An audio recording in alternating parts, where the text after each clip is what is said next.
हेडलाईन्सचे प्रायोजक आहे NBC bearings, लांब पळण्यासाठी।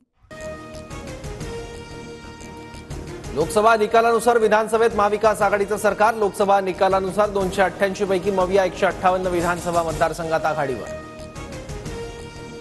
लोकसभेच्या निकालानुसार महायुतीला फक्त 127 विधानसभा मतदारसंघात आघाडी। विधानसभेला महायुतीला करावी लागणार कसरत। महायुतीच्या एकूण 84 आमदारांच्या मतदारसंघात मविया आघाडीवर। विधानसभेला महायुतीला करावी लागणार कसरत। लोकसभेची आकडेवारी भाजपसाठी धोकेदुखी ठरण्याची शक्यता। भाजपच्या 105 पैकी 42 विद्यमान आमदारांच्या मतदारसंघात मविया आघाडीवर। लोकसभेच्या निकालानुसार भाजपला नवा दिलासा। 21 नव्या विधानसभा मतदारसंघात भाजपला आघाडी।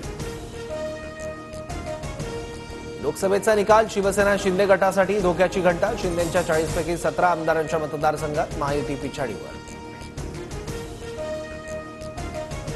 दादांच्या आमदारांच्या मतदारसंघातला निकाल महायुतीसाठी सर्वात धक्कादायक। अजितदारांच्या 40 पैकी 25 आमदारांच्या मतदारसंघात महायुती पिछाडीवर।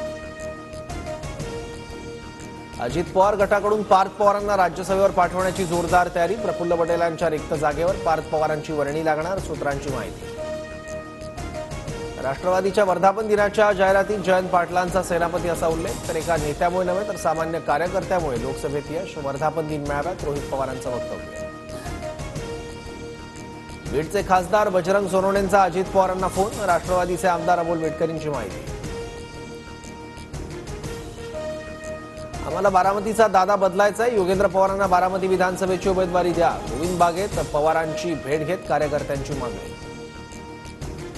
उद्धव ठाकरेंचा फोन आला होता। विधान परिषदेच्या जागांचा प्रश्न निकाली निघेल असं आम्हाला वाटतं। काँग्रेस नेते नाना पटोलेंची प्रतिक्रिया।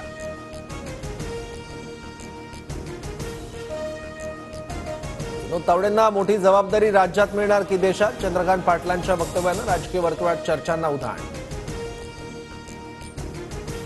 400 पारच्या घोषणेमुळे लोकांना वाटलं काहीतरी गडबड होईल। विरोधकांनी चुकीचा प्रचार केला। मुख्यमंत्री एकनाथ शिंदेंचं वक्तव्य। गोड बोलून माझा काटा काढण्याचा सरकारचा प्रयत्न। जरांगेंचा राज्य सरकारवर गंभीर आरोप। तर संभाजीनगरचे खासदार संदीपान भुमरेंनी घेतली जरांगेंची भेट। हेडलाईन्सचे प्रायोजक आहे एनबीसी बेरिंग्स, लांब पळण्यासाठी।